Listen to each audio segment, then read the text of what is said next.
श्री स्वामी समर्थ. सत्संग म्हणजे काय? ह्या प्रश्नाचे उत्तर नारद मुनींना भगवान विष्णूंनी काय दिले ते या व्हिडिओमध्ये आपण पाहणार आहोत. व्हिडिओ शेवटपर्यंत नक्की पहा. एकदा नारद मुनींनी भगवान विष्णूंना सहज विचारले, देवा, सत्संग सत्संग म्हणतात, त्याचा एवढा काय हो महिमा? यावर देवांनी त्यांना काही एक उत्तर न देता एका कीटकाचा निर्देश करून सांगितले की तो कीटक तुझ्या प्रश्नांची उत्तर देईल. नारद मुनी त्या कीटकाला शोधत नरकापर्यंत गेले आणि त्यांनी त्या कीटकाला विचारले, सत्संगाचे काय फळ आहे, तुला माहीत आहे का? कीटकाने त्याच्याकडे एक कटाक्ष टाकला आणि तो मृत झाला. प्रश्नाचे उत्तर न मिळाल्याने ते पुन्हा भगवान विष्णूकडे आले आणि म्हणाले, देवा, तो कीटक तर काही बोलल्याविनाच मृत झाला. आता तुम्हीच उत्तर सांगा. देवांनी नारदांचे म्हणणे ऐकून घेतले आणि ते म्हणाले, तेथे पहा, त्या समोरच्या झाडावर घरट्यात एक नुकतेच जन्मलेले पोपटाचे पिल्लू आहे. ते तुझ्या प्रश्नाचे उत्तर देईल. नारद मुनी त्या पोपटाचे पिल्लाजवळ गेले आणि त्यांनी त्यालाही तोच प्रश्न विचारला. पोपटाने पिल्लाने एकदा डोळे उघडून त्याच्याकडे पाहिले आणि त्याने डोळे मिटले, ते कायमचेच. नारद मुनी मनाशीच विचार करू लागले, काय सत्संग करण्याचे फळ मृत्यू आहे? कारण मी ज्यांना ज्यांना हा प्रश्न केला ते मृत्यू पावले.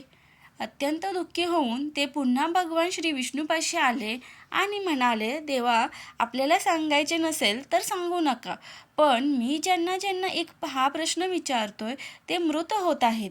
अजून किती जणांच्या हत्येच्या पापाचे धनी मला करणार आहात? तेव्हा देव म्हणाले, त्यांची चिंता तू करू नकोस.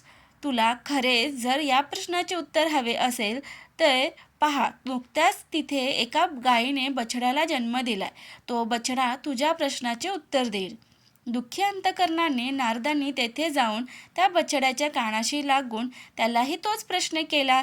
त्यानेही दृष्टी वळवून त्याच्याकडे पाहिले आणि ते तेथेच लुडकले. नारद मुनी घाबरून देवांकडे परत आले.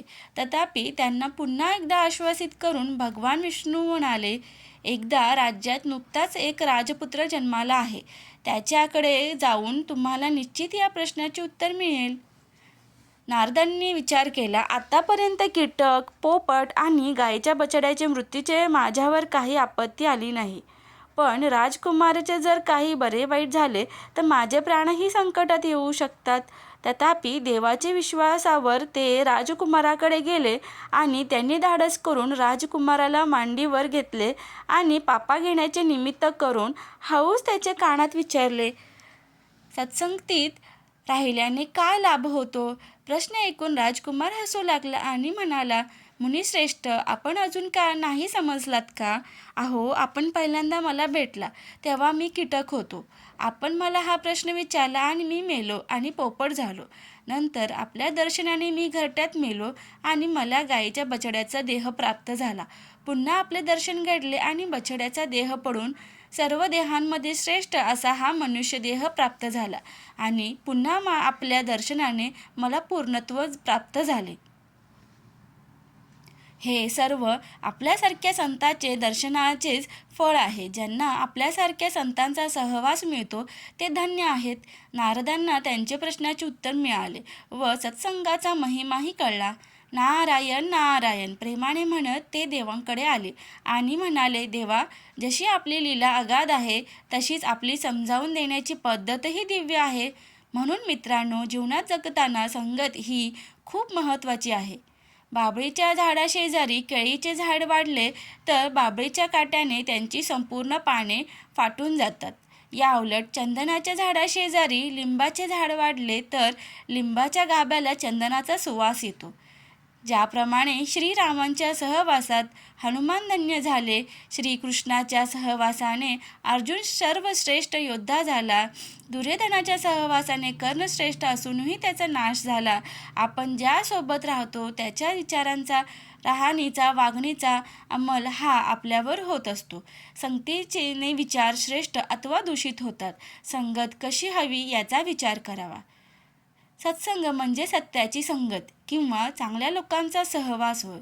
जिथे लोक आध्यात्मिक चर्चा, भजन, कीर्तन, ध्यान आणि ज्ञानी लोकांच्या प्रवचनातून आत्मिक शांती, ज्ञान आणि सकारात्मक ऊर्जा मिळण्यासाठी एकत्र येतात, ज्यामुळे मनाला एकाग्र आणि जीवनाला नवी दिशा मिळते.